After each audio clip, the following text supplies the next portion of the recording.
ସକାଳୁ ସକାଳୁ ଉଠିବାରେ ମୋର ଆଜି ଟିକେ ଲେଟ୍ ହେଇଥିଲା କାହିଁକିନା ସାଙ୍ଗମାନେ ଏବେ 8:30 ଟାଇମ୍ ବାଜିଥିଲା। ମୁହଁ ହାତ ଧୋଇ ହେଇକି ଆମେ ଚାଲିଲୁ ଏବେ କେନାଲ ଆଡ଼େ। ମାଲିକ କେନାଲରେ ଦେଖିପାରୁଥିବେ କେତେ ସୁନ୍ଦର ଭାବରେ ପାଣିଟା ଖସୁଛି। ବର୍ଷା ଟିକେ ଟିକେ ପକଉଛି। ସାଙ୍ଗମାନେ ବର୍ଷା ତ କଷି ଜୋର ବି ଧରିଛି। ମାଲିକ ସେଠୁ ଆମେ ଘରକୁ ପଳେଇ ଆସିଥିଲୁ। ଘରକୁ ଆସିଲା ପରେ ମୁଁ ଦେଖିଲି ବୋଉ ଝୋଟି ଫୋଟି ପକେଇକି ଏପଟେ ଠାକୁର ପୂଜା କରୁଛି।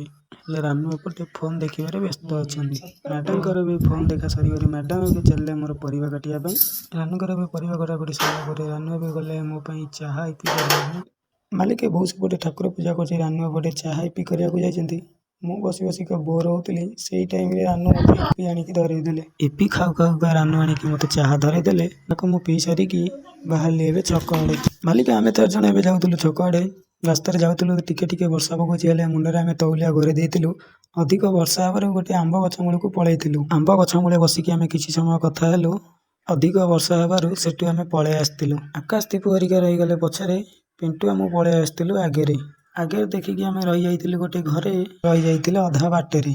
ସେଇ କଥାକୁ ଜାଣିବୁ ବୋଲି ଆମେ ତାଙ୍କୁ କରିଥିଲୁ ଫୋନ, ହେଲେ ଜାଣିବାକୁ ପାଇଲୁ ଯେ ହେଇଯାଇଛି ତାଙ୍କ ଗାଡ଼ି ଖରାପ। ମାଲିକ ବର୍ଷା ଛାଡ଼ିବାରୁ ଆମେ ଆସିକି ତାଙ୍କ କତିରେ ପହଞ୍ଚିଲୁ। 4 ଜଣଯାକ ମିଶିକି ଆମେ ଗାଡ଼ିକୁ ପେଲିଲୁ। ପେଲି ପେଲିକା ଆମକୁ ଅଧଘଣ୍ଟେ 45 ମିନିଟ୍ ହେଇଯାଇଥିଲା। 4 ଜଣଙ୍କ ଆମର ପୁରା ହାଲତ ଖରାପ ହେଇଯାଇଥିଲା। ମାଲିକ କିଛି ସମୟ ପରେ ଆମେ ମାଆବାତୀକୁ ଡାକିଲୁ। ଗାଡ଼ିଟି ଷ୍ଟାର୍ଟ ହେଇଯିବାରୁ ଆମେ 4 ଜଣଯାକ ବହୁତ ଖୁସି ହେଲୁ। ସାଙ୍ଗମାନେ ଭିଡ଼ିଓଟି ଯଦି ଭଲ ଲାଗିଥିବ ତାହେଲେ ଚ୍ୟାନେଲକୁ ସବସ୍କ୍ରାଇବ୍, ଭିଡ଼ିଓକୁ ଲାଇକ୍ କରିବାକୁ ଭୁଲିବେନି। ଭିଡ଼ିଓଟି ଏଇଠି ଏଣ୍ଡ କରୁଛି। ଜୟ ଜଗନ୍ନାଥ।